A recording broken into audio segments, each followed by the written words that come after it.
자, 추미애 의원의 거취에 대해서 저도 개인적으로 굉장히 큰 관심을 두고 지켜봤던 이유가 광진을에서 5선을 하셨는데 제가 광진을에서 한 30여 년을 지금 살고 있는데 그럼 그 지역에는 과연 누가 또 출마할 것이냐? 민주당에서는 새롭게 등장한 인물이 이제 이낙연 국무총리입니다.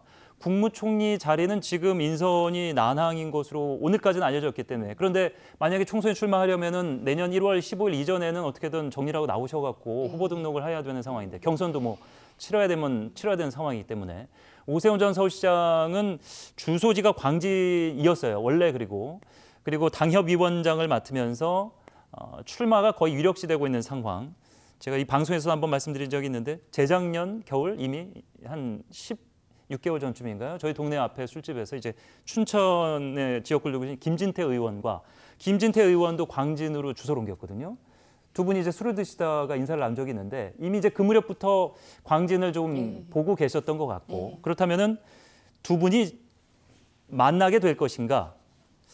어떻게 보세요? 두 분이 광진을에서 이낙연 오세훈 전 시장은 이미 당협위원장이에요. 예. 광진을로 출마하는 게 거의 확실시되어 있고요. 물론 뭐 저 공천의 어떤 뭐 그 변화가 있을 수 있다 그러면 지금 황교안 대표가 그런 부분에 관해서 중진 용태론 뭐 이렇게 얘기도 하잖아요. 그러니까 변화가 뭐 없다고 볼 수는 없고요.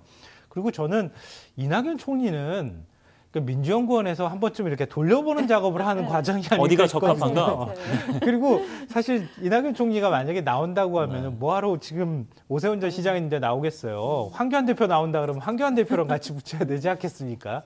그 제가 볼 때는 이렇게 뭐 여러 카드 중에 하나 정도로 갖고 있겠지만 그렇게 현실성이 현재로서 그렇게 높아 보이지는 않습니다. 저도 동의하는 게 오세훈 전 시장 입장에선 좋아요. 이낙연 총리랑 그럼요. 대항마가 되는 게. 왜냐하면 거의 지금 올라가니까요. 항상 대선 후보에서 제일 지지율이 높잖아요. 이낙연 총리가. 근데 이낙연 총리는 약간 급이 낮아지는 느낌이 들 수밖에 없어요. 그래서 저도 평론가님 말씀에 동의하는 오세훈 게 저 의원이 들으면 기분 좀 안 좋으실 것 아니에요. 인정하실 거예요. 왜냐하면 본인은 꺾으면 꺾어서 이제 예. 그 대선 주자의 확실한 반열로 들어가는 거고 지더라도 사실 여건이 그 수도권 선거가 자유한국당이 유리하지도 않기 때문에 그렇게 표차가 많이 안 나면 그렇게 크게 타격이 되지 않는데 이낙연 총리는 오세훈 전 시장하고 해서 지는 경우에 어떻게 되겠습니까?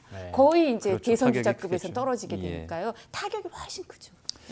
오세훈 전 시장도 그렇고 이낙연 현 총리도 그렇고 여성 그 유권자들의 인기가 높기 때문에 만약 붙게 되면 또 그 부분도 좀 지켜볼 필요가 있을 것 같고요. 그렇다면은 내년 빅매치 예상되는 두 곳에 누가 있는지 한 번 더 보도록 하겠습니다. 지금 이 자리가 종로 자리가 정세균 전 의장 자리가 바뀔 수도 있고 황교안 현 대표 자리도 바뀔 수가 있는데 일단 왼쪽 자리에는 이낙연 총리가 들어갈 수도 있고 오른쪽 자리는 다른 인물이 들어갈지 아닐지 이제 황교안 대표가 의사를 비춰야만 되는 상황.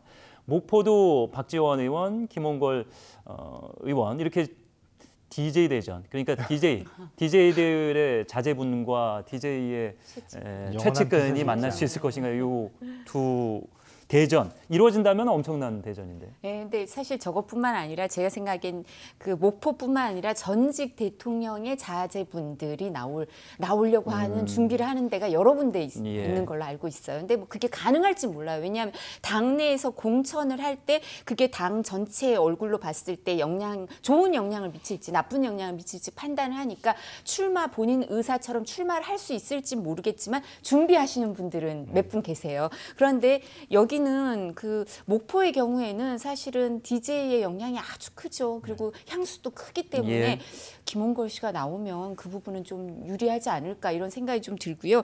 그 종로는 정세균 그 의장의 경우에 국회의장으로 하시고 나면 원래는 지역구에 안 나오시죠. 정계 은퇴를 보통 하시고. 근데 본인이 여기 열심히 다니신대요, 종로를. 근데 제 생각엔 종로에서 꼭 나오겠다는 의사도 있지만 뭐 총리직이라든가 다른 본인이 생각하는 자리가 제공이 되면 아마 또 과거의 국회의장들처럼 이제 정계 은퇴 수순을 밟으실 수도 있어서 상수는 아닌 것 같아요. 그리고 황교안 대표의 경우에도 당내에서 선거를 안정적으로 치르려면 또 선거법이 개정되는 상황을 보고 뭐 연동형 비례대표제라든가 이런 문제가 생길 경우에는 비례대표의 후번을 받아서 마지노선을 지켜야 되는 거 아닌가 전국 선거를 지휘하려면 이런 얘기도 있어서요. 아직은 얼마 안 남았지만 다 유동적입니다.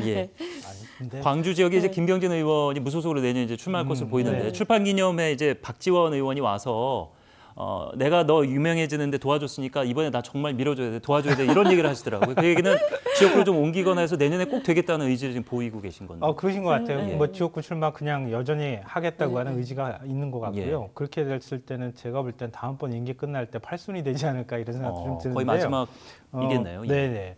그러니까 저는 김홍걸 의장하고 붙을 거라고 생각하지 않아요. 그러니까 그 박지원 의원이 만약에 김홍걸 의장이 나온다 그러면 내 지역구 내줄게 이렇게 하면 모를까 그 구도는 상상할 수 없는 구도고요. 그러니까 종로에서 황교안 대표가 나오는 것 만약에 지금까지 계속 종로 출마 설이 나왔지만 황교안 대표가 한 번도 거기에 대해서 언급한 적 없어요. 네. 그러니까 볼 때는 제가 예상컨대 비례대표로 나갈 가능성이 훨씬 더 높지 않을까 싶어요. 현재로서는. 네. 종로는 그렇다면은 일단 오늘 보여드렸던 인물이 어떻게 될지는 미정입니다.